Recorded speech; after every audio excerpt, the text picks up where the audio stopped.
Достар, сәлеметсіздер ме? Мына суретке қарап кетсек, бұл қыз баланың бөлмесі екені көрініп тұр. Және бұл жерде заттар өз орнында тұр, иә? Мысал үшін қарасаңыздар, кітаптар шкаптың ішінде тұр. Мынанда ойыншық бар, аю ойыншық бар екен. Аю ойыншық төсектің үстінде тұр. Және әр заттың өз орны бар. Әрқайсысы өз орнында тұр.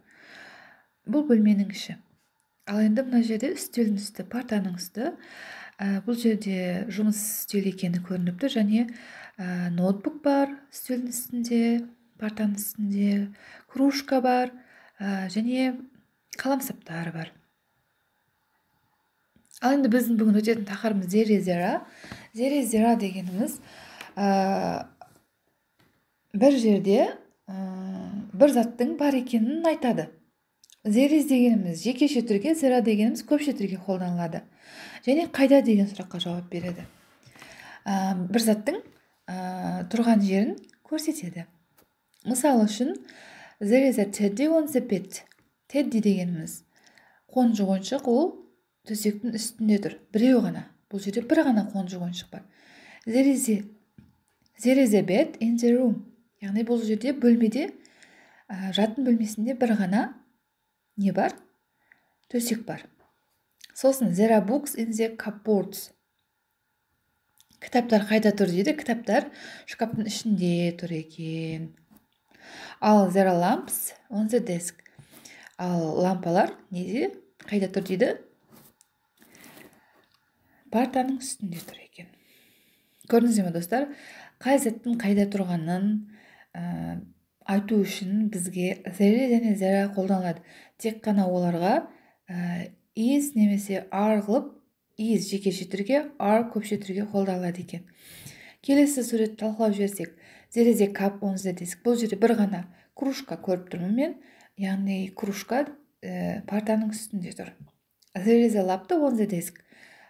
Ноутбук партаның үстінде тұр, бір ғана ноутбук. Сол үшін there is қолданамыз. Ал there are pencils on the desk.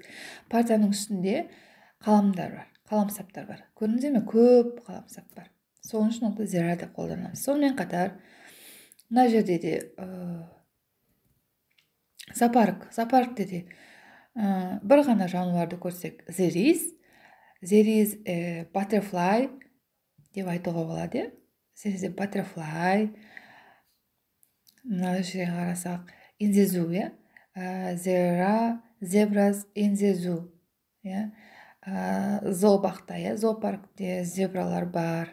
Түсінікті деп ойлаймын сіздерге. There is a book on the table. Мына жерде біз плюс формасын, болымды түрін көрсетеміз. There is a book on the table. Үстелдің үстінде кітап бар. There are books on the table. Үстелдің үстінде кітаптар бар. Не жерде book емес, book болу керек, tables емес. There isn't a book on the table. Мынау негатив формасы. Үстелдің үстінде кітап жоқ. There aren't books on the table. Үстелдің үстінде кітаптар жоқ. Кітаптар, бірнеше кітаптар туралы әңгіме болса. Ал енді сұрақ белгісін қоятын болсақ, is there a book on the table? Үстелдің үстінде кітап бар ма? Бұл жерде бір ғана кітап туралы әңгіме айтады. Бар ма? Yes, there is. Бар. No, there isn't. Жоқ. Are there books on the table? Үстелдің үстінде кітаптар бар ма? Көпше түрде кітаптар бар ма? Are there? Көмекші тістік алдына шығып кетеді, көрдіңіздер ме? Yes, there are. No, there aren't. Осы жауап беріле салады болды. Жалпы осы зере-зера дегеніміз, яғни бір нәрсенің қайда тұрғанын, мекен жайын көрсетеді. Және де зерез бір затқа, зера көп затқа қолданылады. Жалпы осы достар, менің YouTube каналыма жазыла кетіңіздер. Алдағы уақытта өте көптеген грамматикалық ережелер болады ағылшын тілінің қазақша түсіндірмесіменен өте оңай мысалдармен түсіндіріп өтемін. Келесі кездескенше сау болыңыздар.